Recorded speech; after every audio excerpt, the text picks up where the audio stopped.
Hi, I'm Grace Jackson, a master's student here at Harvard on the East Asian Studies program, and this is Professor Mark Elliott, who teaches Chinese history here in the history department and in the Department of East Asian Languages and Civilizations.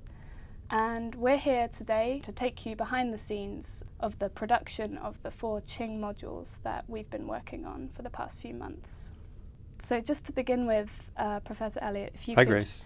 introduce yourself and tell us a little bit about how you came to study the history of the Qing. Okay.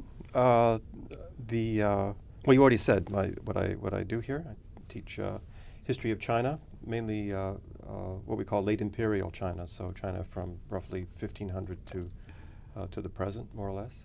I have a special interest on China's relations with Inner Asia, with its nomadic neighbors to the north, northeast, northwest.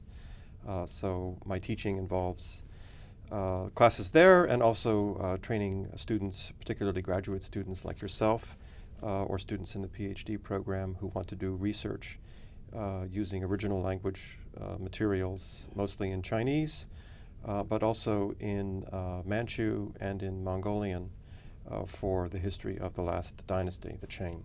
More than 30 years ago, the opportunities at that time to go to the mainland to study were still relatively few, but I was very lucky and I got the chance to go, and I in fact ended up going to study in Shenyang, northeast China, which was the homeland of the Qing dynasty, homeland of the Manchus. The year that I spent there ended up influencing me a lot. And my research then really took Manchu language materials as its core.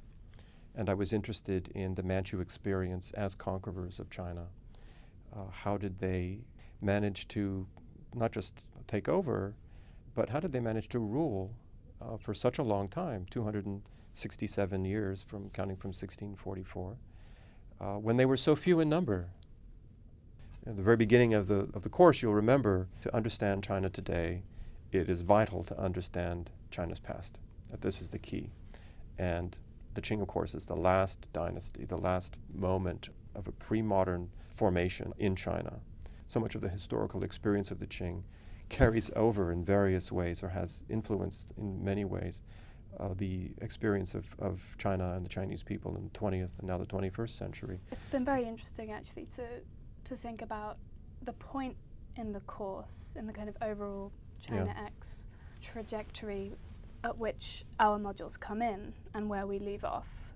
We are kind of technically covering the Qing, but there is some overlap. And I was particularly interested in realizing that Professor Kirby is also going to talk about some of the things that we have covered in towards the end of our modules, and how really what we've been able to do is incorporate some different perspectives on the same event, which for me has always been what is exciting about history as a discipline. Our last module will touch on the mission of Lord Macartney to the Qianlong court. I have one reading of that encounter, and Bill has a slightly different reading of that encounter. At first, we were going to say, well, since I'm going to be talking about this, you can start afterward. And then we thought, well, why? It makes more sense in a way for him to pick up from the same event, same incident, which is very important for the 19th century in many ways. And let him tell it his way, and students can get the benefit of 2 different perspectives. And as you say, that's what makes our work so interesting, and means we're never done. So we're all incredibly lucky here at Harvard to have access to a number of libraries, to rare books, museums, and so on. And I just wanted to talk a little bit about how we, in the production of these modules on the Qing, have benefited from the range of resources that we have. Well, you're quite right. I think that one of the great, certainly one of the great pleasures of teaching or studying at a place like this is the tremendous wealth of resources at our disposal.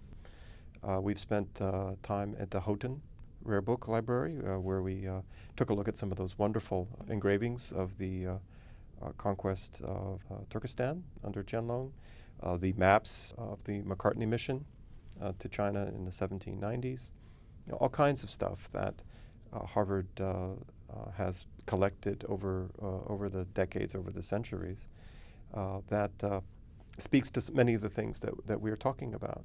The art museums here has been another vital resource, and then the Harvard Yenjing Library, which is the largest academic library for the study of East Asia outside of Asia, just down the hall from where my office is.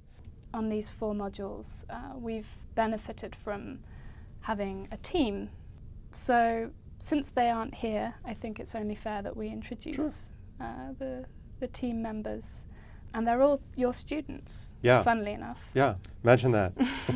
So in alphabetical order, first member of our team would be Bian He.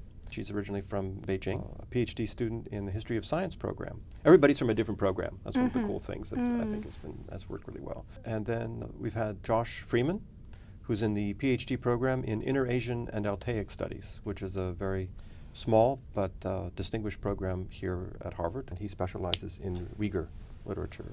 David Porter, the third member of the team. David is another one of my students. He's in the History and East Asian Languages PhD. And David is interested in the banner system, and the 8 banner system, which we talk about in the modules. And then there's yourself, Grace. You're in the master's program in RSCA, just finishing, with a very fine thesis on late Qing legal reforms and the man behind them all. If I can turn the tables on you for a second, how did you come to the study of China? Between high school and university, I had actually had a gap year and saved up some money to go backpacking, and I convinced my parents to let me go. Did you go with a friend? No, I actually went alone. Oh, wow. I was kind of fascinated by everything I saw and really wanted to understand it more, which is why I say that, so many people who do study China have had a similar experience, I think. Yeah, you end up kind of getting bitten by a bug, and it just never leaves you. So from there, I nurtured my interest while doing my English degree, and then I got the chance to come to Harvard as a visiting student, where I began learning Chinese, and I took your course on China and Inner Asia. I remember you told me, actually, you really need to learn Chinese properly if you wanna study Chinese history, and so I spent a couple of years in Taiwan. Studying Mandarin. You even studied with a teacher who had been my teacher when I was a student in Taiwan, which is really fun. Who just retired. She just retired, yeah. And on that note, I suppose we should wrap up, but just to say how much I've enjoyed working on these modules and how much I've learned. The collaboration part has been fun, right? We've been on the same document, everybody in the room on their computer. The document is open there, and you can see whatever other people are typing in and changing and fixing in real time. And you can see what time they yeah, that's great. They last updated the document. How late they were up. Exactly. So that's been really fun, and thank you for thank you, Grace. Would not have all come together if it hadn't been for you keeping us on the straight and narrow and calling us in as a group. And thank you for your interest in China X and for your interest in the Qing modules in particular that Grace, David, Josh, and He and I, this team, have put together for you. 1. Got it in? Yep. Mark. Yes? I'll give you Sorry. Couldn't resist.